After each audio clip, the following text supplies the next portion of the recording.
Hey, this is Charles with Rocky Mountain ATV MC. Today I'm going to show you how to rebuild and bleed the clutch master cylinder on your KTM or Husqvarna dirt bike.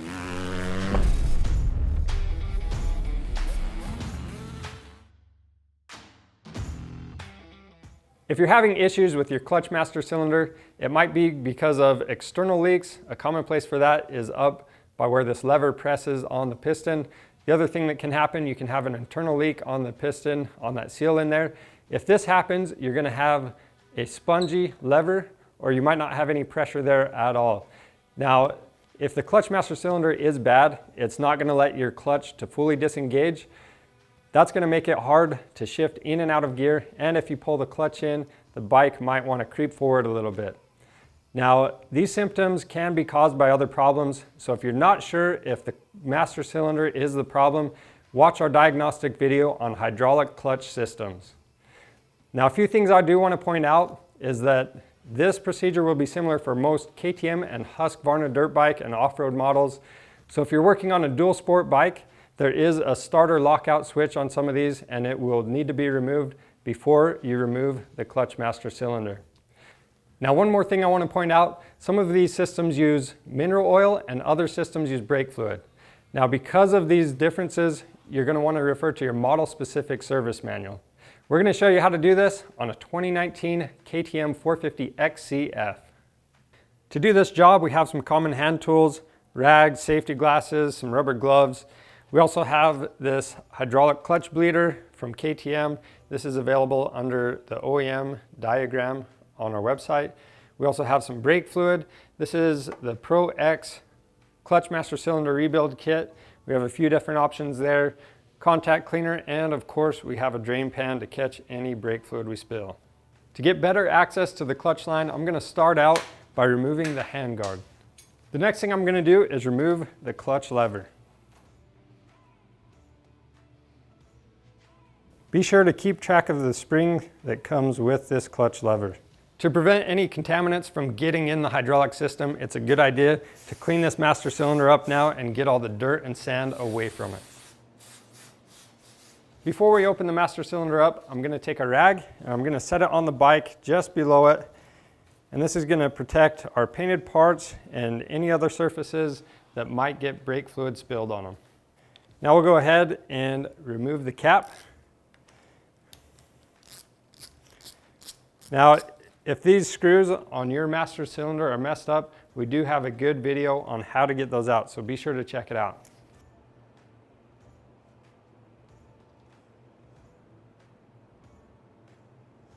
With the master cylinder cap off, we'll now come down here to the slave cylinder and we'll remove the cover over this bleeder.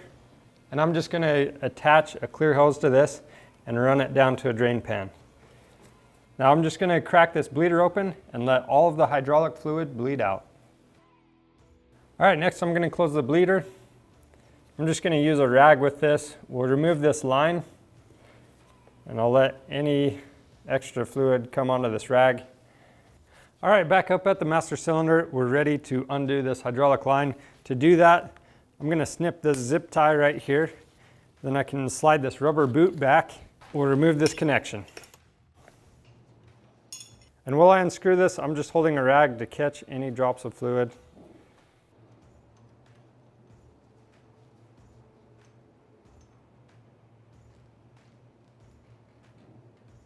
And I just want to point out, if you're going to replace this crush washer right here, you want to loosen this fitting up while it's still connected to the handlebar. Next, we'll clip this other zip tie. Now we'll remove these two bolts. Now we can take the master cylinder over to our bench and get it rebuilt. All right, now here at the bench, we've got our new parts laid out in order. I also have a crush washer. This came from a Tusk crush washer pack. We're going to use that for our brake line fitting. So I'm going to go ahead and remove this fitting from the master cylinder. After that, I've got this plunger and rubber cap. Now we need to remove those. And if this rubber cap doesn't want to come out, you can use a pick on the outside of it. Just be careful with everything and you can help to pry it out. Now with the rubber boot out of the way, The next step is to remove the snap ring holding the piston assembly in. To do that, what I'm going to do, I'm actually going to press on the piston just a little bit while I use snap ring pliers to pull it out. This step is going to be a little bit difficult to see, but as soon as I pull it out, you'll be able to see it easy. Now I'm taking this little Phillips screwdriver and I'm going to press down on the piston. And then I'll use these snap ring pliers and pull that snap ring out.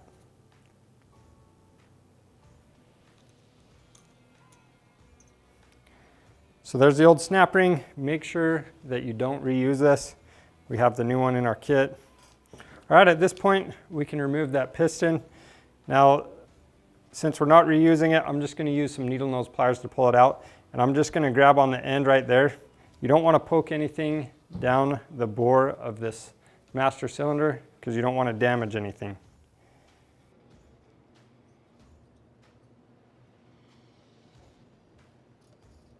So in the master cylinder body, we have this plastic cap. This covers up the feed ports for the hydraulic system. I'm just going to gently pull up on that and move it out of the way. And that way you can check and make sure those passageways aren't gummed up or clogged with anything. So to inspect this, you also want to check for any corrosion in here. You want to make sure this bore is clean and smooth all the way around. And sometimes as these get older, sometimes there'll be some pitting in there. If that happens, you'll need to replace the master cylinder body. So as we inspected ours, we noticed that we do have some rubber chunks down in here. Now to clean these master cylinder bodies out, you're going to use brake fluid or mineral oil, whichever fluid your machine calls for in normal operation. So on ours, we're just going to take some clean brake fluid and flush all those rubber chunks out.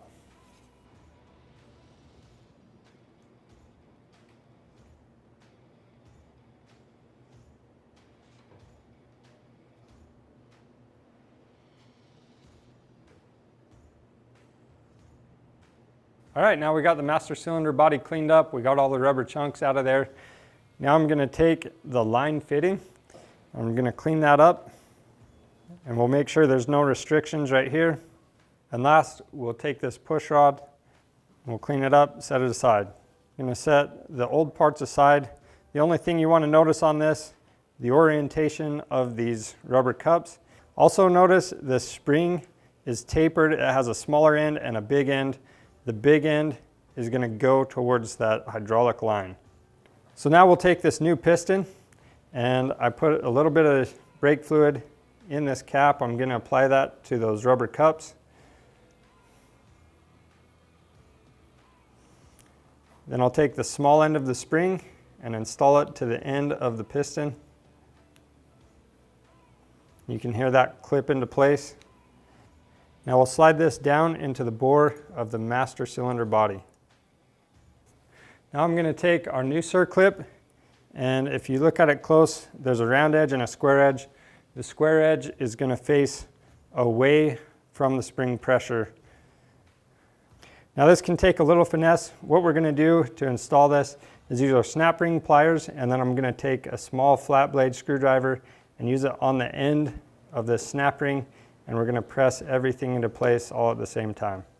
All right, with the piston in place, we'll now take the plastic cover and we'll snap that into place, covering those feed ports. After that, I'm going to take the brake line fitting, and I've got our new crush washer. Then we'll lightly install that and we'll tighten it back up all the way down when it's actually on the bike. Next, we'll take the push rod and install it onto the rubber boot.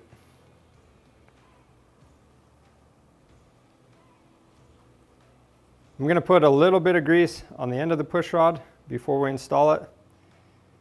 And it's really important, you don't want to get any of this grease on the internal parts in the master cylinder itself. So make sure you clean your hands really well after you do that. And then to help me install this rubber boot, I've just got a socket and I'm going to press this into place.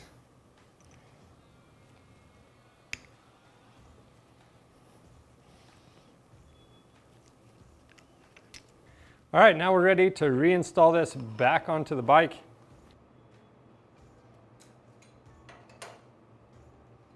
The next thing I'll do is clean the end of the hydraulic line and then reinstall it into the master cylinder.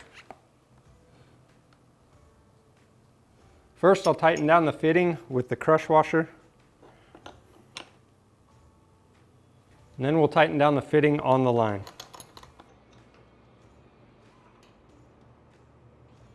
Now this rubber boot, I'm actually going to leave this out of the way and we'll bleed the hydraulic system up, but when we do that, we want to check for any leaks right here, and if there are any, we'll get it taken care of. So before I finish bleeding everything up, what I'm going to do is reinstall the clutch lever. I'm just going to put a little bit of grease on the end of this push rod.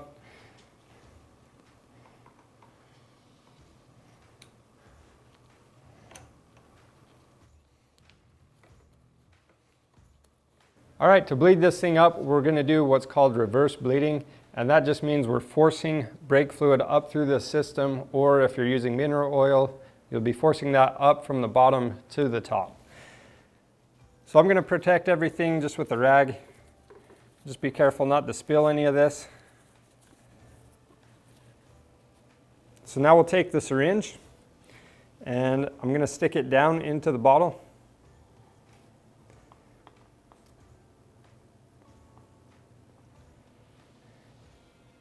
We'll fill that up with our hydraulic fluid.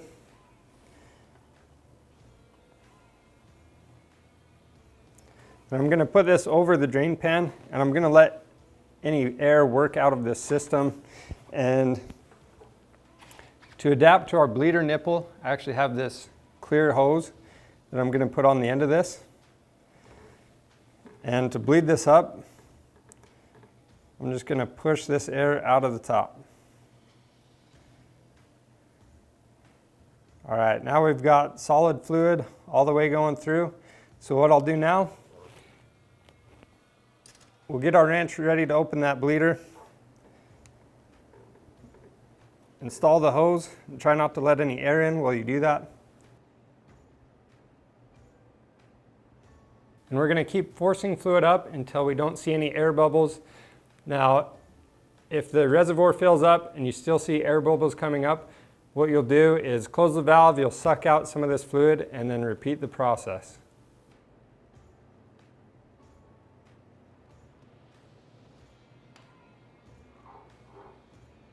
At this point, we'll clean up any spilled brake fluid and then we'll test operation of our clutch. At this point, we can help finish bleeding any trapped air in this master cylinder by just moving the master cylinder a little bit. We'll just actuate it a couple times and that should help any trap bubbles come out. Now, we're actually feeling pretty good on this. We have a little bit of free play and a good feel to the handle, so we know we're done. But if you don't have a good feel to your handle, you can repeat these procedures as many times as you need to. So at this point, you can set the final level of your hydraulic fluid. We'll put the cover back on and then we're going to go ahead and reinstall our handguard. Now to set the fluid on this, there is a spec in your service manual. Ours is 4 millimeters from the top when the master cylinder is perfectly level. So now that we have that set, we'll go ahead and put the cap back on.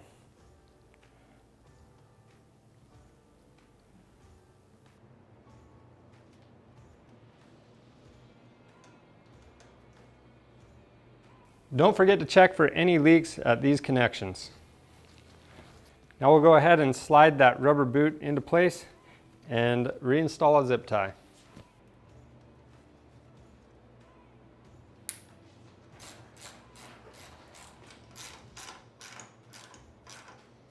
And that's all there is to rebuilding and bleeding the clutch master cylinder on your KTM or Husqvarna dirt bike.